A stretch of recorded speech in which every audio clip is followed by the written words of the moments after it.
Hi, today we're going to learn how to use VPN to stay secure and private online. Wow, this is a tough job. Just kidding. When you use NordVPN, all it takes is just a single click. See for yourself. Click, and you're browsing securely on public Wi-Fi. Click, your ISP can't see what you do online. Click, and you're in a different country. Well, virtually. Any device you have there, NordVPN has you covered. Everything else is just details. But if you care to know more, NordVPN has more than 5,000 servers all over the world. It protects your sensitive data with advanced encryption, shields you from malware and phishing sites, and keeps no logs of your online activity. Click link in the description and get 68% discount for your first order. Getting started in photography. Enroll in classes.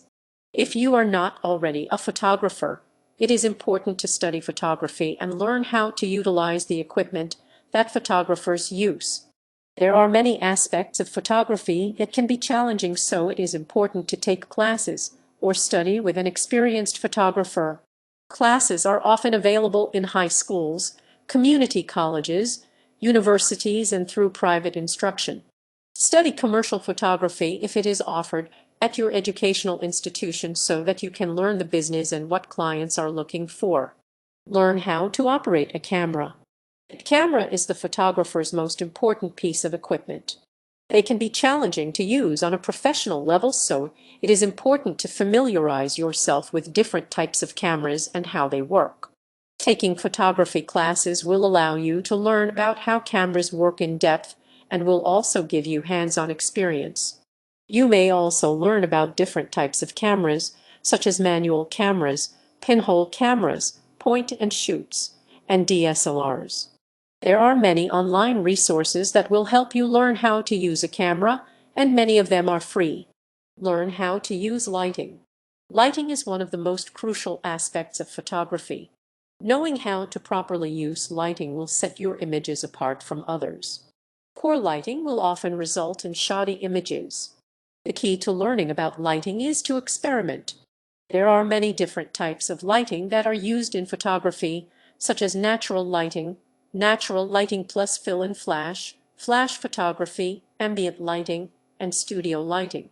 It is important to study each kind of lighting and learn how to use them in order to become a professional photographer. Classes offered at colleges and universities can help you learn how to use different types of lighting.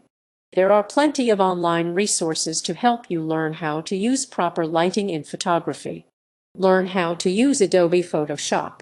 It is imperative to learn how to use Photoshop to manipulate images from your digital camera.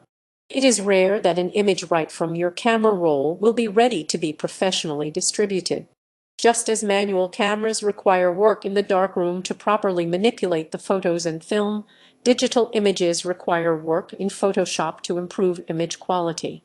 There are many classes in high schools and colleges that will teach you how to properly use Photoshop and learn common techniques for improving photos.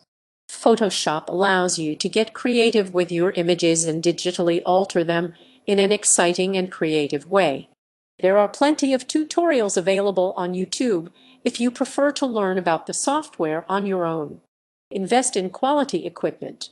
Buy at least one professional camera and all of the accessories you will need, including batteries, flashes, a tripod, and any materials you will need to develop, process, and print pictures. There are many online camera purchasing guides that you can utilize to make sure that you are making the best purchase for yourself. Talk to any teachers, professors, friends, or coworkers who you know are experienced in photography to gain a professional opinion on what type of camera you should buy. Handling infants safely. Wash hands often.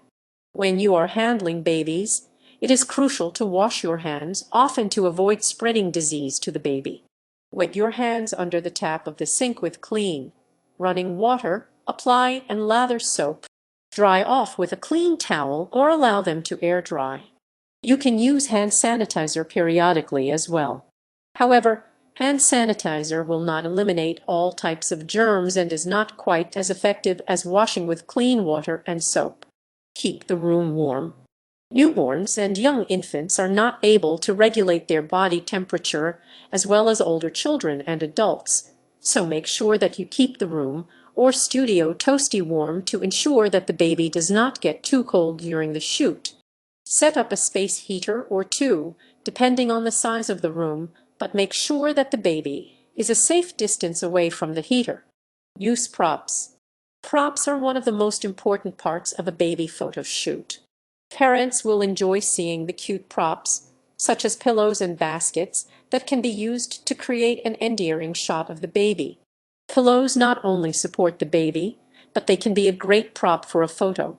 Baskets filled with soft, fluffy material, such as blankets, are an excellent prop to use. They can be decorated however you would like, which makes them an easy and flexible prop to work with. They can also last for a long time. Blankets are great to use for baby photo shoots because they provide a soft, comfortable surface for the baby to lie on. Blankets can come in virtually any shape, material, or color you would like. They are also relatively cheap to purchase. Poster board can be used to write the baby's name or age. This is a popular prop in baby photography because anyone who sees the photo will know who the baby is or how old the child was when the photo was taken. Use a spotter. When posing the baby, you will need someone to spot the baby, which is often mom or dad. Spotting means that someone else will support or hold a part of the baby while they are in a pose. Spotting can involve holding up the baby's head. It is highly likely that you will need a spotter when photographing babies, as they can fuss, move around, or are unable to support the weight of their head. Use a bean bag. As a precautionary measure, whenever the baby is lifted off the ground for a pose, place a bean bag immediately under the baby. Always make sure that the bean bag is no more than a foot or two away from the baby. Be prepared for accidents. Infants are known for their accidents, which can involve spitting up, sudden bowel movements, or urinating on the props, floor, or someone else if the child is not wearing a diaper.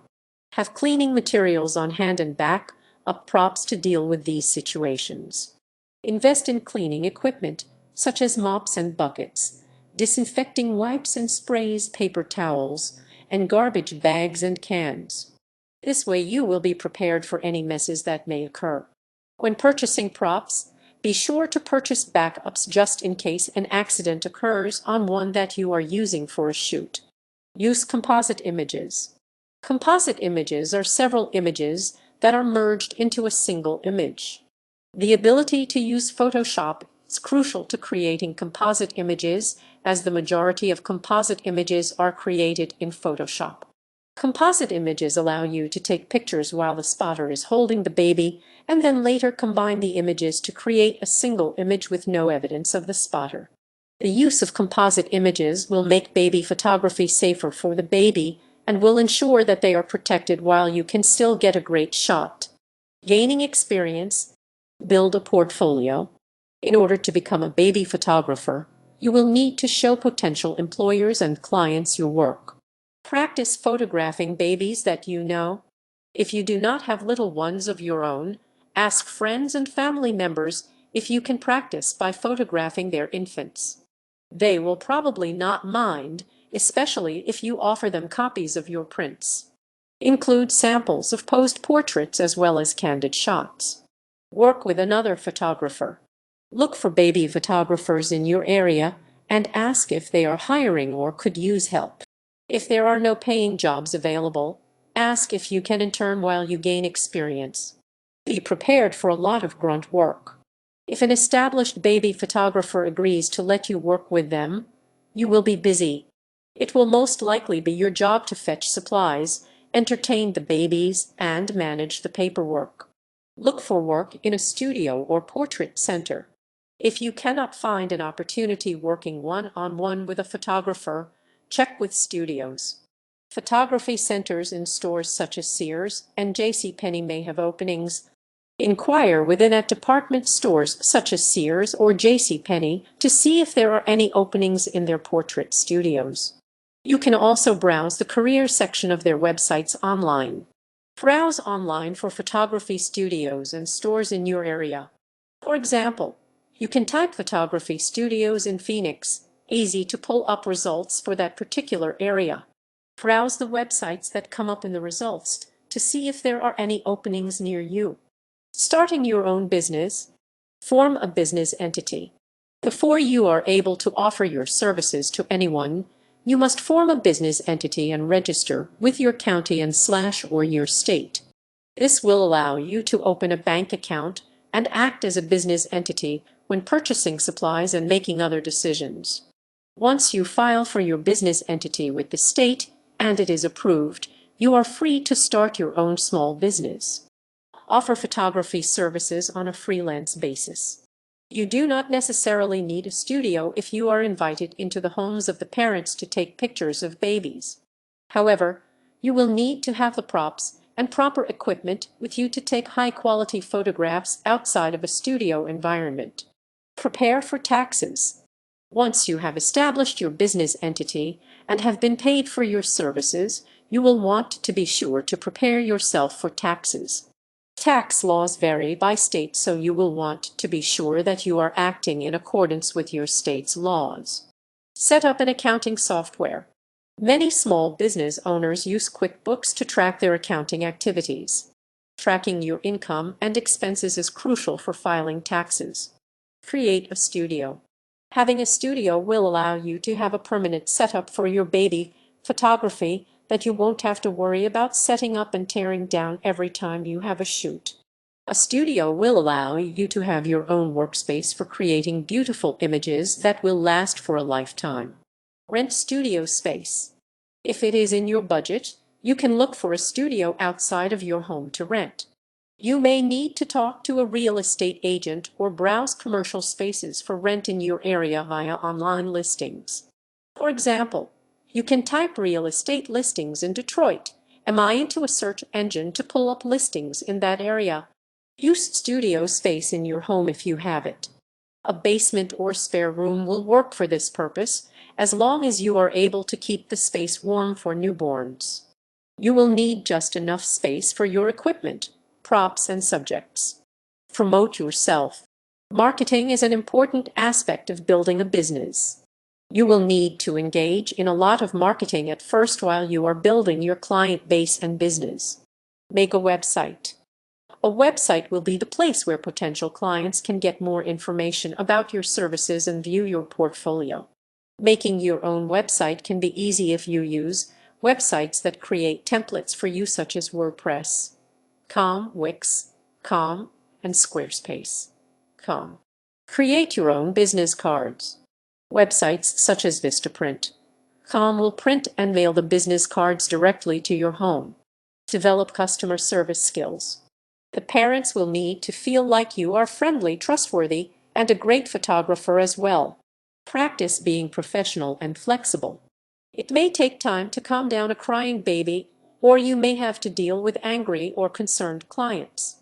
Approaching the situation with a level head and positive attitude will help you address the concerns in a constructive way. For example, if someone is angry with the way the pictures turned out, you can say, "I am so sorry that you are not satisfied with the photos. We can schedule another shoot, and I will waive the fees." If you are calm and collected, you are more likely to calm the client down and come to an understanding. Work on accepting criticism. Remember that photography is subjective, and sometimes people will not like your pictures.